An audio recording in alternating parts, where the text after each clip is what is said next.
Plus de 12 000 personnes entrent chaque semaine en Australie. Certaines s'y rendent pour les vacances, d'autres pour les affaires, d'autres encore intéressent tout particulièrement la police fédérale. On savait qu'il y en avait pour au moins 30 millions d'euros. À environ 7 mètres de nous, il y avait un homme allongé par terre. Je ne m'attendais pas du tout à retrouver un corps. Il y avait peut-être eu meurtre. Il n'avait pas l'air trop perturbé par la situation. On avait la quasi-certitude que la transaction se passerait à ce moment-là. Il faut attendre pour intervenir au bon moment, avec le bon matériel, au bon endroit. Bonjour, je suis heureux de vous retrouver sur ce plateau pour une nouvelle enquête impossible. La police fédérale australienne est informée qu'une énorme quantité d'héroïne d'une valeur d'environ 100 millions d'euros s'apprête à être introduite clandestinement dans le pays. Mais elle ignore quand et où la cargaison sera livrée. Le seul indice dont elle dispose est l'arrivée prochaine à Melbourne d'un certain monsieur Teng. Comme vous allez vous en apercevoir dans un instant, tous les ingrédients sont réunis pour faire de cette affaire un extraordinaire film d'aventure. Enquête, filature, mise sur écoute, expertise médico-légale et rebondissements en tout genre sont au rendez-vous. Jusqu'au coup de théâtre final, le bombardement d'un cargo coréen par un avion de chasse. Mais, à la différence d'un film imaginé par un scénariste, les personnages sont ici bien réels et les cadavres n'auront aucune chance de ressusciter. Une fois qu'on a eu des informations sur Teng, sur son arrivée en Australie et sur l'endroit où il séjournait à Melbourne, Le groupe de surveillance devait suivre M. Teng pour voir ce qu'il faisait, qui il rencontrait et où il allait. On est en train de filmer un homme qui correspond à sa description. Il se tient au niveau d'un carrefour. la première chose qu'on a remarqué, c'est qu'il se trouvait toujours à proximité du Crown Casino de Melbourne. Il se tient devant le croisement et fume une cigarette. Oui, c'est notre homme. On a découvert qu'il avait un monospace pour se déplacer dans Melbourne. Grâce à nos recherches, on a appris qu'il l'avait loué à Geelong. C'est assez loin de Melbourne. C'est pas l'endroit où les touristes ont l'habitude de louer une voiture. Il y a tellement d'agences de location aux alentours de Melbourne. Le fait qu'il ait pris une si grosse voiture pour lui tout seul était curieux. Pendant 3 jours, l'équipe de surveillance suit M. Teng dans ses déplacements entre Melbourne et Geelong. Il est toujours au téléphone en train de fumer. Il a légèrement pivoté et il tourne le dos à la fontaine. À cause de ses déplacements près de la côte et de la jetée de Geelong, on avait l'impression qu'il observait la zone. Il était probablement en train de se familiariser avec les lieux. Même s'il séjournait au Crown Casino et qu'il y jouait tous les soirs, on voyait que ses activités ne correspondaient pas à celles d'un touriste.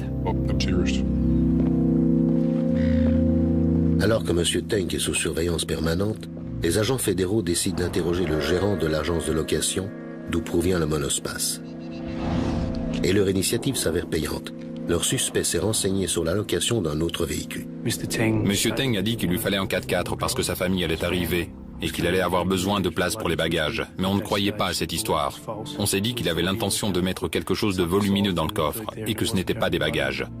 Quand on a su pour la taille du coffre, on s'est dit que s'il s'agissait bien de drogue, il y en aurait une très grosse quantité. L'agence de location de Geelong n'avait pas de 4x4. La police fédérale en a donc loué un à son nom pour que l'agence puisse le mettre à disposition de M. Teng. Le lendemain, un 4x4 sur écoute est livré à l'agence. À notre demande, l'agence de location a contacté M. Teng pour lui dire qu'ils avaient un 4x4 disponible pour lui, ce qui nous a permis de faire revenir M. Teng et de mettre en place notre système de surveillance pour connaître tous ses déplacements et espionner ses conversations. Il a regardé le 4x4 avant de regarder de nouveau le monospace et il a dit qu'il n'y avait pas assez de place dans le 4x4 pour ce qu'il voulait en faire. Dans ce genre d'opération, il arrive que les choses se passent très bien et tout à coup il y a un problème. Ça ne se passe jamais comme prévu et c'est ce qui rend ces opérations difficiles. On essaie de contrôler les mouvements de quelqu'un qui ne sait pas qu'il est observé et puis d'un coup, il prend une décision et fait l'inverse de ce qu'on attend de lui. Mon patron va me tuer. Je l'ai fait venir de Melbourne. Ça m'a coûté de l'argent. Mais c'est pas grave. Le responsable de l'agence a eu l'occasion de jeter un œil sur les deux voitures. Il a remarqué qu'il y avait un autre homme dans le monospace avec Teng, aussi d'origine asiatique.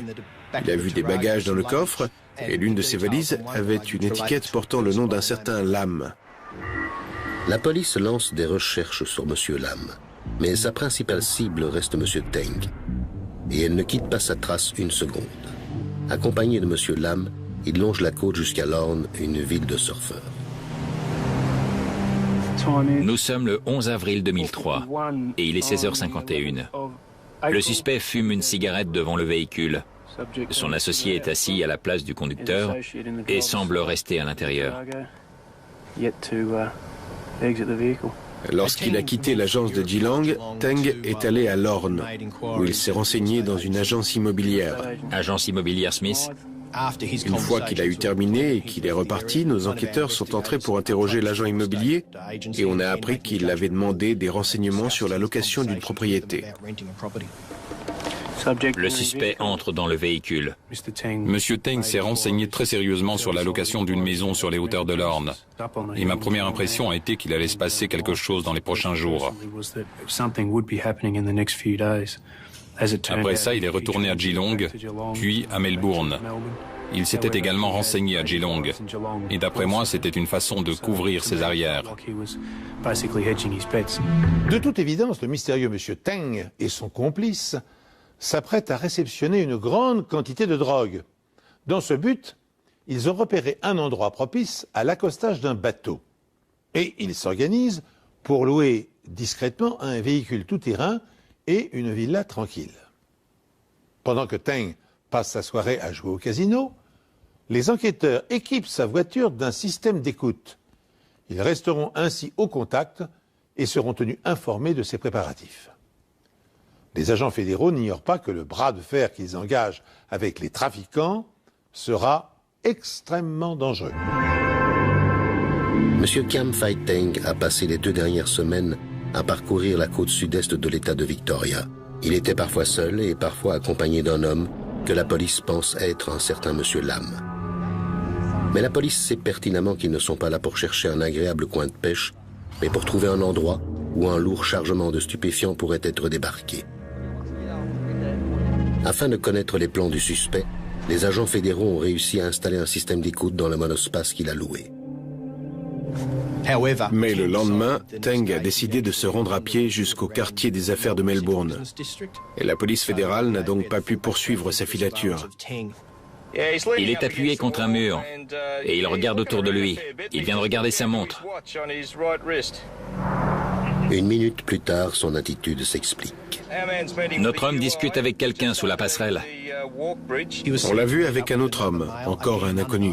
Ce n'était pas le même que celui qu'on avait vu avec lui dans la voiture à Geelong. Le suspect porte un pantalon gris foncé et des chaussures noires. Un pantalon gris foncé, des chaussures noires et une longue veste noire. Bien reçu. On les a vus marcher dans Melbourne ensemble. Ils se sont assis pour déjeuner et discuter longuement. Ils ont également passé un certain nombre de coups de fil dans une cabine téléphonique. Ils sont à la cabine. Compris. Ils se séparent. Placez cet inconnu sous surveillance. Bien su. Par chance, l'individu non identifié reste avec M. Teng. Les 2 hommes montent dans la voiture équipée du système de surveillance. À partir de maintenant, les enquêteurs peuvent suivre toutes leurs conversations. Ils sont encore une fois partis pour Geelong et ont eu une conversation dans le véhicule. Le deuxième homme a évoqué l'implication de Teng dans un trafic de drogue international et les peines qu'ils encouraient avec ce qu'ils s'apprêtaient à faire. Ils ont parlé d'une peine pouvant aller de 5 à 20 ans. Et grâce à ça, la police fédérale a eu la confirmation que Teng participait à une opération imminente d'importation de stupéfiants en Australie. Une fois à Geelong, les deux hommes se rendent sur la jetée de Cunningham. D'après ce qu'on avait entendu de leur conversation dans la voiture, c'est là qu'ils avaient l'intention de réceptionner la drogue. C'était une zone de grande affluence où ils pouvaient facilement se fondre dans la masse. Ils ont relevé le numéro d'une balise sur la jetée de Cunningham. C'était la 57B. Ils l'avaient choisi comme point de rendez-vous pour leur transaction. Les deux hommes partent ensuite pour Lorne et leur conversation devient codée. Quand ils parlaient de la drogue, ils employaient le terme « petit ami ». Ils disaient qu'ils allaient chercher les petites amies, les passer à quelqu'un d'autre et qu'elles seraient livrées par bateau rapide. On savait qu'il y aurait des bateaux. On savait qu'il y aurait 150 unités, du moins, c'est le chiffre dont il parlait. Une unité correspond à un paquet de 300 grammes ou de 700 grammes. Ça dépend de leur jargon. Si on se fie au prix à la vente, on sait qu'un kilo coûte environ 650 000 €, et c'est probablement bien plus. Alors on savait que cette affaire concernait une énorme somme qui pouvait aller de 30 millions à 95 millions d'euros. Et plus l'enjeu est important pour les criminels, plus le danger est grand pour tout le monde. Étant donné l'importance de l'affaire, il fallait qu'on soit sûr d'avoir des moyens humains et matériels suffisants pour être dans des conditions optimales au moment de l'intervention. Tout ce qu'il nous restait à faire, c'était de nous rendre sur place, de nous équiper et de nous tenir prêts pour les 100 différents scénarios possibles. Il fallait se dépêcher et attendre. À ce stade, c'est un peu comme une intervention militaire. Il faut attendre pour intervenir au bon moment, avec le bon matériel, au bon endroit. On doit être prêt à n'importe quelle heure pour intervenir à n'importe quel niveau. Que ce soit à 2 heures du matin, sans avoir dormi, ou au cours d'une journée normale.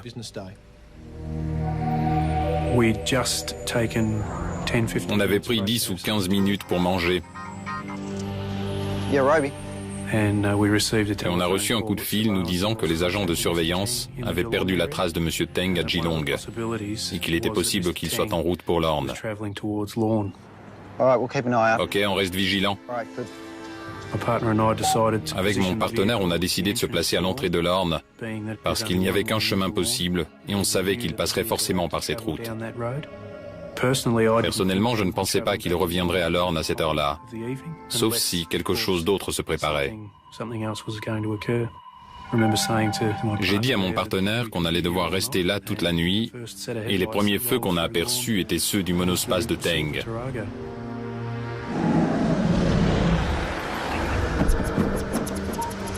Pourquoi M. Teng roule-t-il à tombeau ouvert au risque de se faire verbaliser pour excès de vitesse? Sinon, parce que la livraison de la drogue est sans doute imminente. Il parcourt en effet la distance séparant Geelong de Lorne en 2 fois moins de temps qu'il n'en faut habituellement. Une nouvelle surprise attend les policiers, contre toute attente. Après avoir dépassé Lorne, Teng poursuit sa route. Pris au dépourvu et privé de soutien, l'agent Robbie et son partenaire décident néanmoins de prendre en filature la voiture des gangsters. On était les 2 seules voitures sur la route et il fallait qu'on fasse très attention à ne pas être trop près du monospace.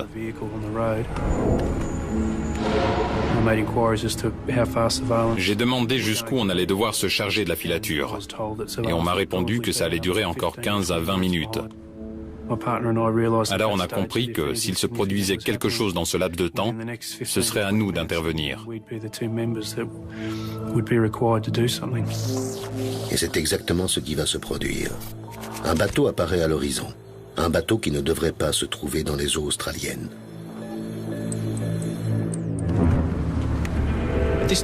À ce stade, l'agent Robey et son partenaire suivaient le monospace sur Great Ocean Road à une vitesse relativement élevée dans des conditions visuelles très difficiles.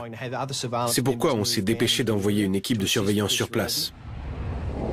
On a perdu la voiture de vue pendant au moins 2 à 3 minutes en contournant la falaise. Je me souviens qu'en sortie de virage, j'ai aperçu un gros bateau à environ 1 kilomètre de la côte et il était très bien éclairé. Je suis sûr que c'était un moyen désorienté. Le monospace finit par s'arrêter sur un petit parking au bord de la falaise, juste en face du bateau.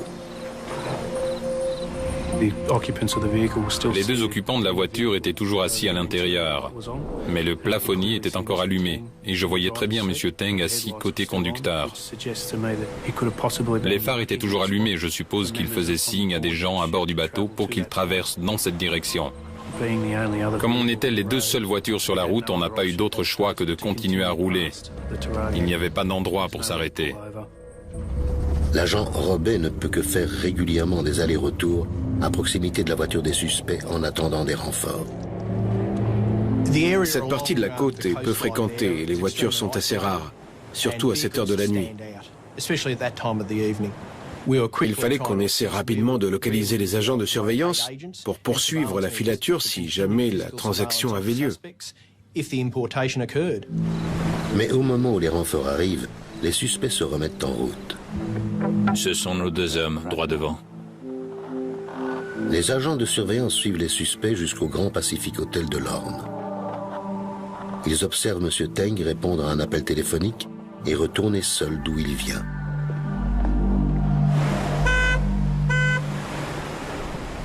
Les agents chargés de la filature ont repéré une voiture avec les feux stop allumés sur le côté de la route, actionnant son klaxon.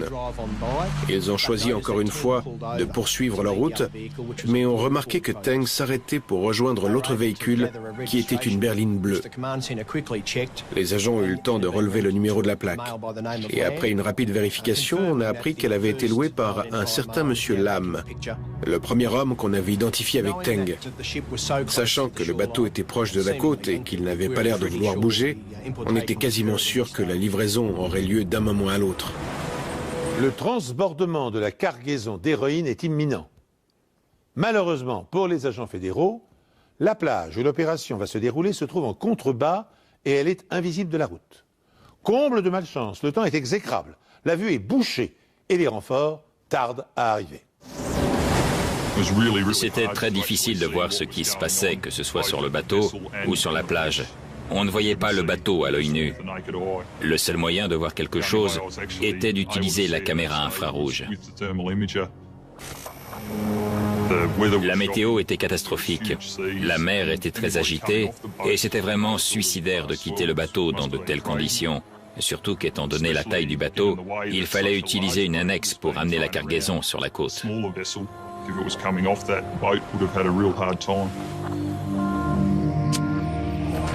Pendant ce temps, au Grand Pacific Hotel, l'autre suspect fume nerveusement depuis plus d'1 heure quand M. Teng revient. Les 2 hommes retournent à la falaise. Les agents sont une nouvelle fois obligés d'abandonner leur filature, mais les micros à l'intérieur de la voiture leur permettent de savoir ce qui se passe. Même si on ne comprenait pas ce qu'ils disaient, on pouvait se douter qu'il y avait eu des changements dans les plans. La conversation était très rapide et très agitée. On nous a dit qu'il se passait quelque chose sur la plage. Je ne voyais rien et je m'attendais à ce que quelque chose reparte de la plage vers le bateau. Mais ça ne s'est jamais produit. C'était un moment frustrant dans l'enquête. On avait un bateau à moins d'1 kilomètre de la côte, une discussion sur la plage et 2 véhicules. Mais on ne voyait aucun transfert de drogue du bateau vers la côte. On a donc décidé de faire rentrer le plus gros de l'équipe à Lorne pour attendre le retour de Teng et du monospace rempli de drogue.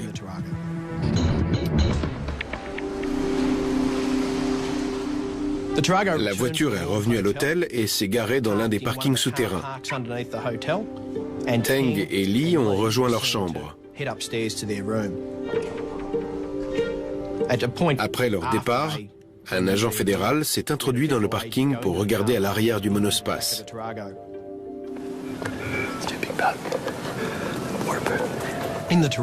Il a pu voir 2 paquets enveloppés dans des bâches bleues et des filets de pêche. On savait donc que la drogue était arrivée.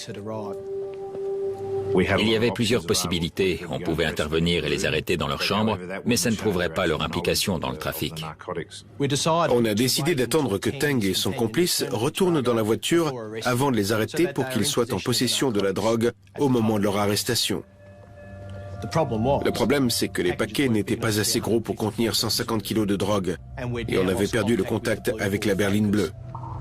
Monsieur Lam, qui est parti dans une autre direction après la transaction, a tout fait pour déjouer toute tentative de filature et la police a dû le laisser filer.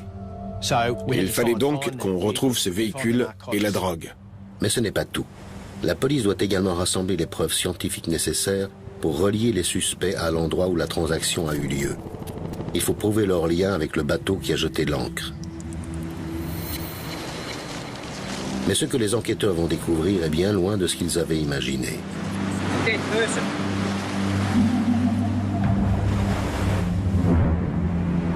Le jour s'est levé et le bateau qui était difficile à distinguer la veille se trouve toujours au large de l'Orne. Il peut enfin être identifié. Il s'agit du Pongsu. On a pu rapidement déterminer que le Pongsu avait été récemment enregistré au Tuvalu, un petit État polynésien. Mais avant ça, il venait de Corée du Nord. Le changement de nationalité du bateau a eu lieu moins d'un mois avant son arrivée. Ils ont payé 7 500 € pour ce changement de nationalité. Et on pense que c'était pour ne pas attirer l'attention des autorités au moment où le bateau se déplacerait dans la région. L'attitude du commandant du Pongsu intrigue les policiers. S'il a livré la drogue à ses complices, pourquoi n'a-t-il pas donné l'ordre de prendre le large? Pourquoi le bateau reste-t-il ancré à proximité de la plage au risque d'attirer l'attention des gardes-côtes? Incapables de répondre à ces questions, les agents fédéraux décident d'intercepter les suspects avant qu'ils ne s'échappent et de saisir le stock d'héroïne qu'ils transportent à l'arrière de leur voiture. Notre plan était d'essayer de les neutraliser sur place en trafiquant leur voiture pour qu'ils soient obligés de s'arrêter pour la réparer. Alors on a décidé de dégonfler le pneu avant. Et ils seraient alors obligés de s'arrêter pour changer la roue et on pourrait procéder à leur arrestation en douceur. Mais les choses ne se sont pas passées comme prévu, comme c'est souvent le cas dans ce genre de situation. Il a remarqué que son pneu était plat, et il a regardé autour de lui, il nous a repérés, et il est parti à toute vitesse. Il fallait absolument qu'on arrête ce véhicule sans perdre de temps.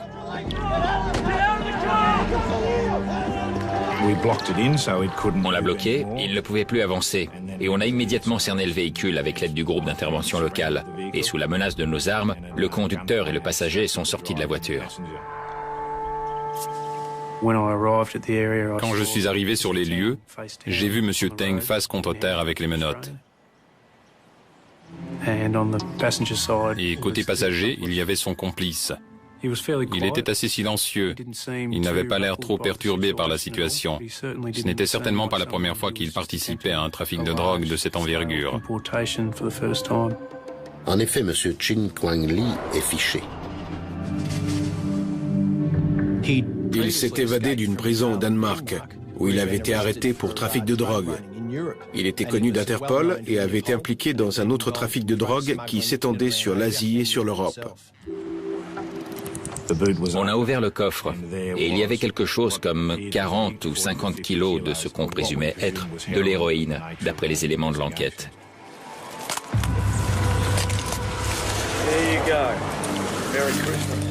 On savait qu'on venait de mettre la main sur 25 ou 30 millions d'euros d'héroïne. La police fédérale était plus que satisfaite.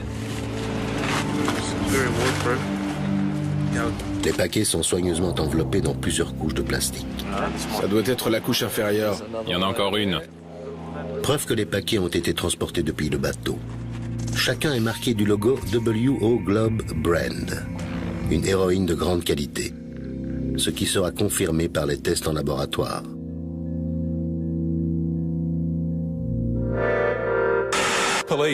La police a démantelé le plus grand réseau de trafic d'héroïne de l'État de Victoria en saisissant 38 millions d'euros de drogue lors d'un raid à l'Orne. La police a saisi 40 kilos d'héroïne enveloppée dans de grands sacs imperméables qui avaient été transportés par bateau. Même si on était plus que satisfait d'avoir arrêté 2 suspects et récupéré une partie de la drogue importée, on avait encore un suspect en fuite en la personne de Lam et probablement 100 kilos d'héroïne dans la nature. On a transmis le signalement de la voiture recherchée avec toutes les informations dont on disposait à la police de Victoria et à tous les postes de police de la région.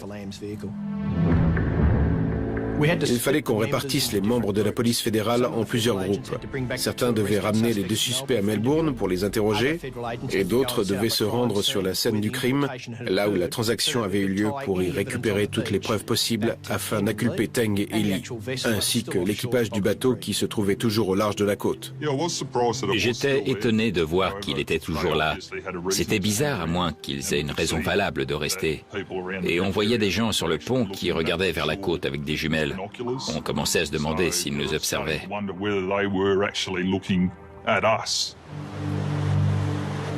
Une fois sur la plage, ils ont remarqué la présence d'un Zodiac.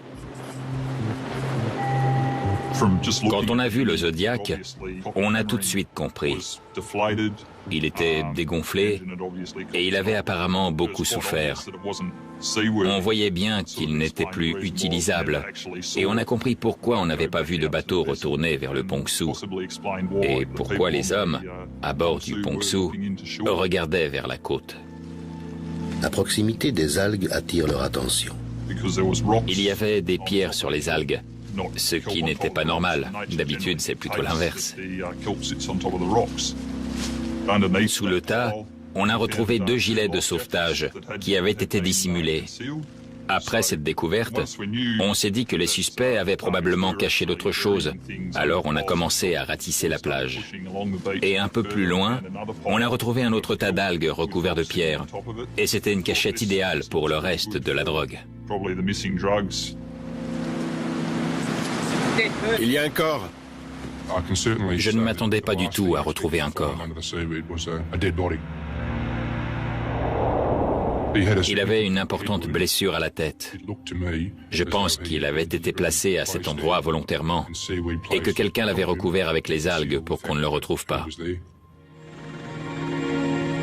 La situation devenait très sérieuse. Il y avait un corps sur la plage, ce qui voulait dire qu'il y avait peut-être eu meurtre. On avait saisi une importante quantité de drogue à l'Orne, avec 2 suspects et un 3e en fuite, qui était probablement en possession du reste de la drogue. L'affaire prend d'un seul coup une toute autre dimension. La plage n'est plus seulement le lieu où s'est déroulée la plus importante transaction de drogue qu'ait connue l'État de Victoria, elle s'est aussi transformée en scène de crime.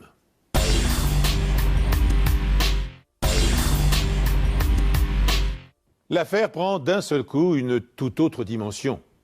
La plage n'est plus seulement le lieu où s'est déroulée la plus importante transaction de drogue qu'ait connue l'État de Victoria, elle s'est aussi transformée en scène de crime. Un cadavre, mais 2 gilets de sauvetage ont été retrouvés sous un tas d'algues.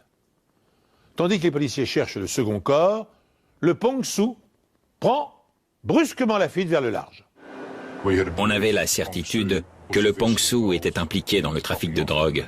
On savait aussi que le corps appartenait probablement à un membre de son équipage. Il fallait absolument qu'on fasse venir ce bateau jusque dans un port australien pour faire une fouille du navire qu'on pouvait alors considérer comme une scène de crime. Pong-Su, ici la vedette de police Fearless. Vous avez l'ordre de faire demi-tour, terminé. Dites à votre capitaine qu'en refusant d'obéir immédiatement, il enfreint la loi relative aux droits de douane australiens. Terminé. Pong-Su, ici la vedette de police Fearless. Je vous demande de changer immédiatement de cap et de vous diriger vers le port d'Éden. Terminé. Ici le Pong-Su. Nous voulons coopérer. Quel est le problème ? Vous avez l'ordre de vous diriger immédiatement vers le port d'Éden. Vous devez changer de cap. Terminé. Alors que la police fédérale tente de diriger le Pong-Su vers le port, des plongeurs de la police de Victoria sont appelés sur l'enquête. Même si elle n'avait pas été localisée, on pensait qu'une autre personne avait probablement accosté parce qu'il y avait 2 gilets de sauvetage. Il y avait de grandes chances que cette personne soit décédée parce qu'on n'avait retrouvé qu'un seul corps caché sous des algues.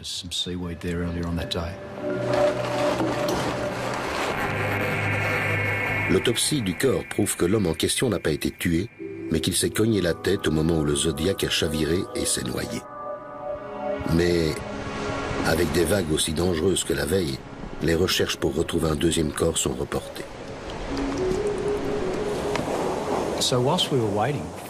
En attendant que la mer se calme et que la marée descende, on a commencé à fouiller le sable et les alentours de la plage. Ça nous a permis de trouver une basket qui avait été rejetée sur un rocher et qui avait de la peinture rouge sur la semelle. On a aussi retrouvé un sac plastique bleu qui était déchiré sur le côté. On pense qu'il y avait quelque chose à l'intérieur et que quelqu'un a voulu le récupérer. À ce stade, on ne savait pas encore si le sac avait été déchiré par un rocher ou si quelqu'un l'avait coupé. Au-dessus de la plage et près de l'endroit où les voitures des suspects s'étaient garées la veille, un autre policier cherche des preuves.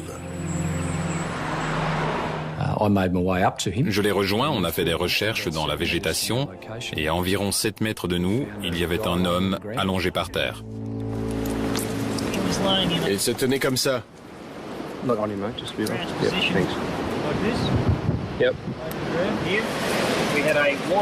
Il avait une bouteille d'eau à moitié vide juste là.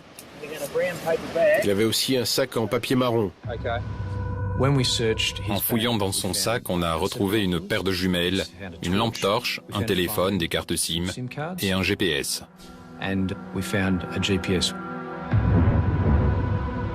L'homme en question s'appelle Ta Song Wang. Et même si la police le soupçonne d'appartenir à l'équipage du Pongsu et d'avoir participé au trafic de drogue, il lui faut des preuves scientifiques pour le confirmer. Wang avait une lanière de caoutchouc noir en guise de ceinture. Et c'était le même genre de caoutchouc que celui qui avait été utilisé pour fermer les sacs d'héroïne retrouvés dans le coffre du monospace. Ces lanières de caoutchouc noir, comme il y en a dans la chambre à air d'une voiture, avaient été découpées en plusieurs morceaux pour maintenir les sacs fermés. Quand quelque chose est coupé au couteau, il y a ce qu'on appelle des marques striées sur les côtés du caoutchouc. Et dans ce cas, on peut assembler les bandes comme un puzzle. Et lorsque la ceinture de Wang est assemblée avec les morceaux de caoutchouc ayant servi à fermer les sacs d'héroïne, la correspondance est parfaite. On avait la preuve qu'il s'agissait d'un seul et même morceau qui avait été découpé. L'enquête scientifique s'est ensuite concentrée sur les empreintes digitales. On a retrouvé celle de Wang et du corps retrouvé sur la plage à l'intérieur de l'emballage d'héroïne, à l'intérieur même des sachets. Les lanières de caoutchouc et les empreintes prouvent que Wang a participé à l'emballage de l'héroïne avant qu'elle ne quitte le Pongsu et qu'il s'est servi du Zodiac pour transporter les paquets sur la côte. Et on pense que Wang attendait au niveau du poste d'observation pour faire signe au bateau de venir le rechercher.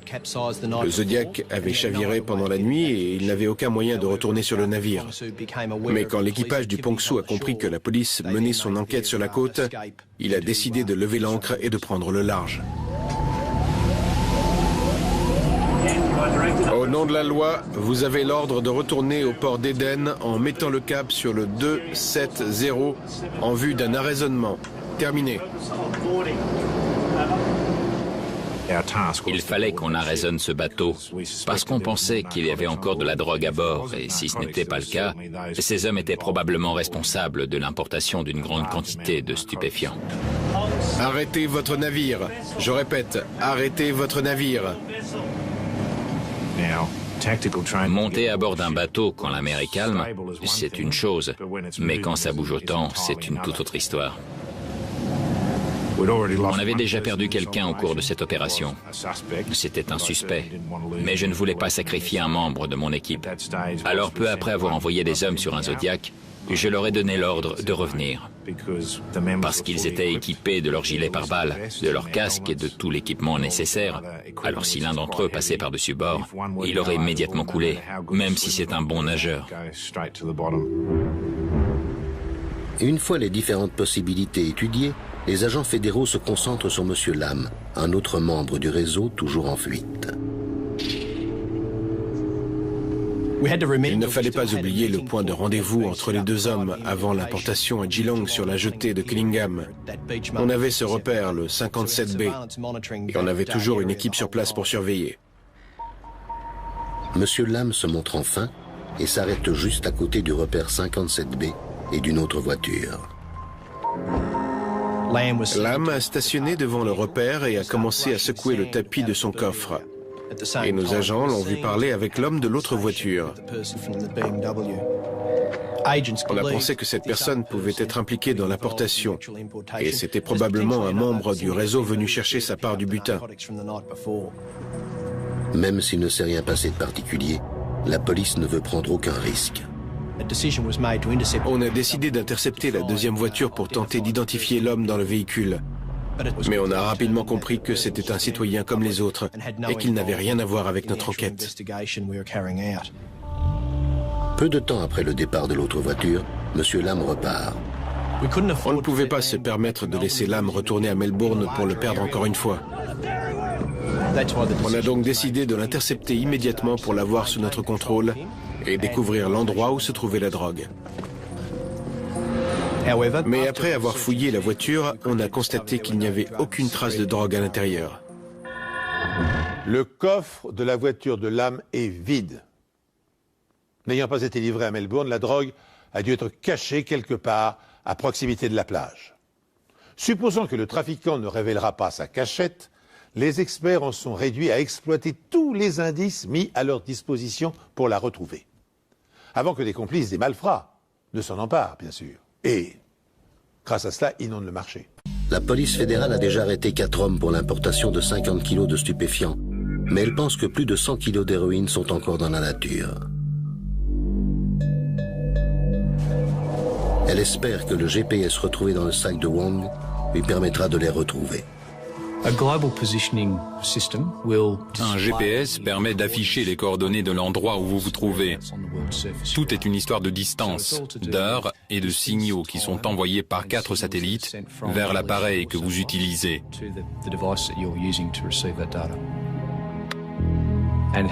L'appareil contient une mémoire intégrée. Et quand on a téléchargé les informations enregistrées par le GPS de Wong, on a découvert qu'il y avait 3000 informations contenues dans la mémoire. Mais on a tout de suite vu que ce n'était pas Wong qui avait amené le GPS, parce qu'il y avait plusieurs lieux enregistrés dans la région de Lorne et de Geelong bien avant l'arrivée du Pongsu. Après l'arrivée du bateau et après la transaction, les coordonnées du GPS n'ont pas bougé. Elles indiquaient l'endroit où se trouvait Wong et aucun paquet n'y a été retrouvé.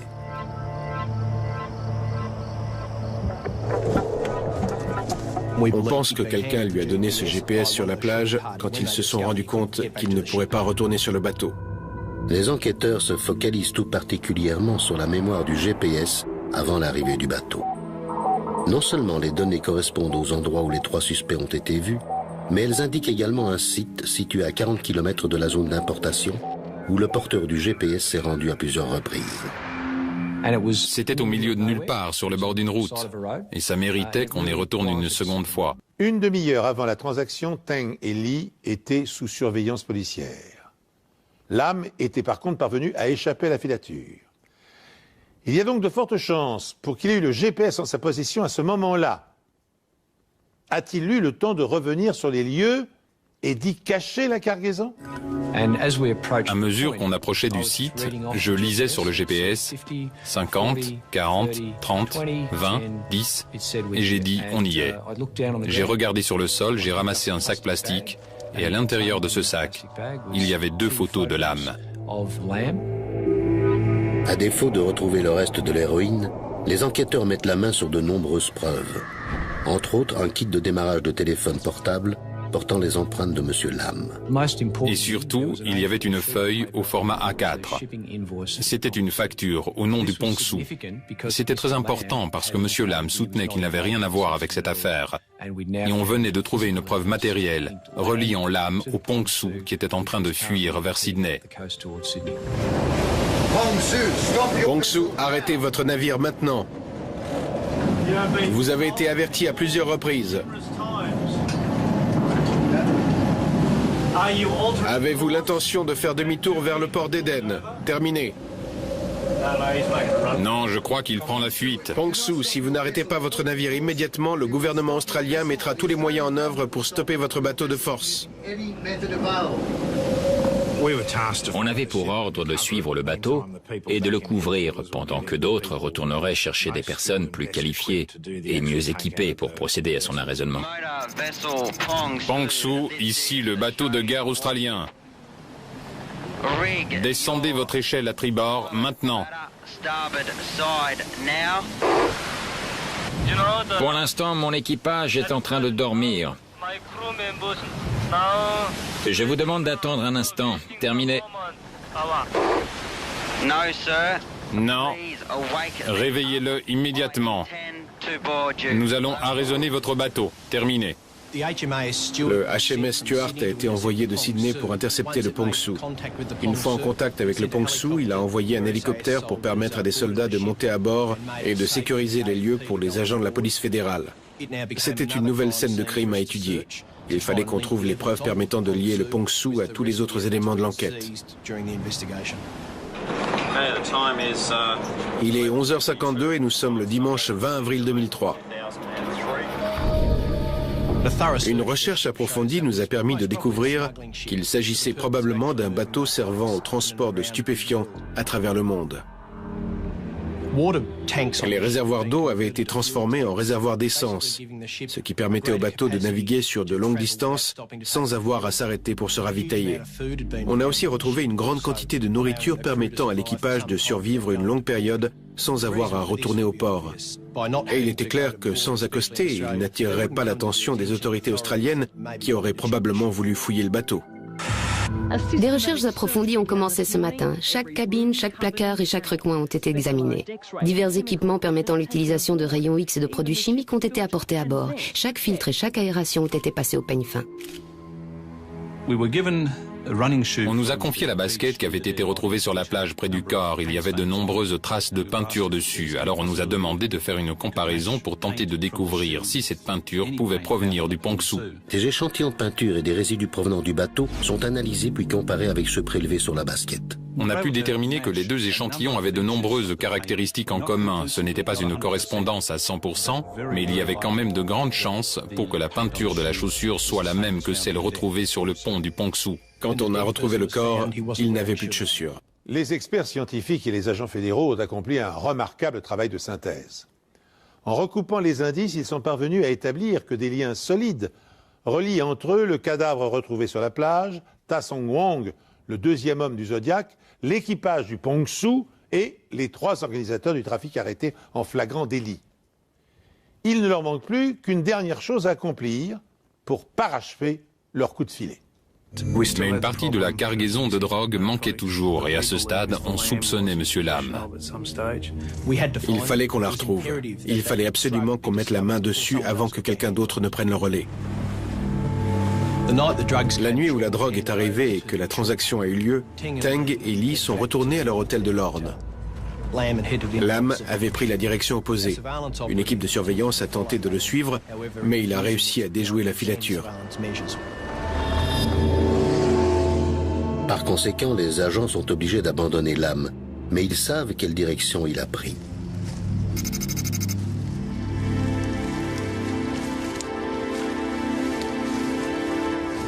Ça nous a pris plusieurs jours, mais finalement on a réussi. On a retrouvé la drogue dans une petite tranchée recouverte de feuilles et de branchages. On savait que c'était la drogue qui provenait du Pong-Su. C'était le même emballage, la même bâche bleue.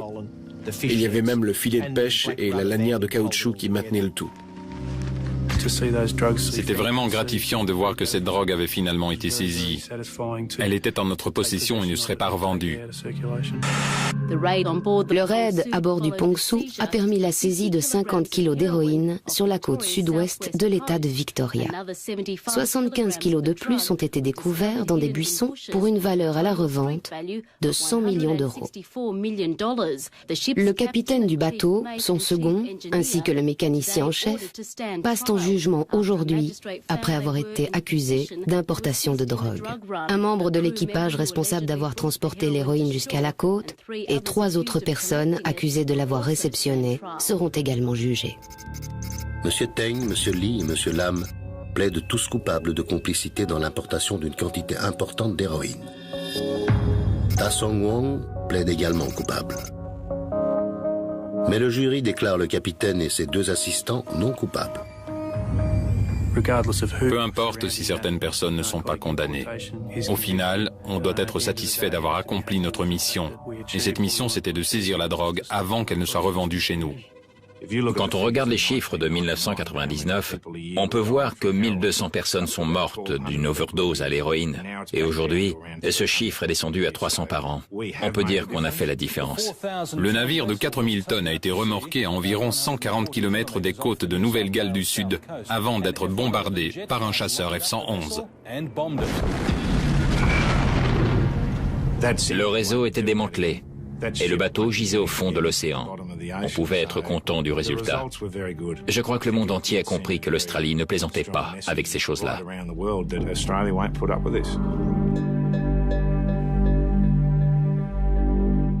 Au terme du procès, Song, le capitaine du Pongsu, et 4 de ses officiers ont été acquittés et relâchés, après avoir néanmoins purgé une peine préventive de 3 ans de prison. Les membres du réseau, Teng, Lam et leurs complices, ont été, eux, lourdement condamnés à plus de 20 ans de détention. Les frais de justice ont coûté, tenez-vous bien, plus de 3 millions de dollars aux contribuables australiens, auxquels s'est ajouté un coût journalier de 2500 dollars pour l'immobilisation du bateau avant sa destruction. Compte tenu de l'ampleur de l'opération, une question a intrigué les agents fédéraux. Pourquoi les trafiquants n'ont-ils pas attendu la fin du mauvais temps pour débarquer la drogue? Il semble que les 2 hommes qui ont utilisé le Zodiac ne faisaient pas partie de l'équipage. Hommes d'affaires malaisiens, ils devaient acheter des voitures de luxe en Australie et auraient quitté le Pongsu avec l'héroïne à l'insu du capitaine. Cette explication est vérifiable et peu crédible, a néanmoins jeté un doute raisonnable sur la culpabilité du capitaine et a contribué à son acquittement. Sachez encore que cette affaire a créé un incident diplomatique entre les États-Unis et la Corée du Nord. Le secrétaire d'État américain a en effet accusé le régime de Pyongyang d'organiser un trafic de drogue à l'échelle planétaire.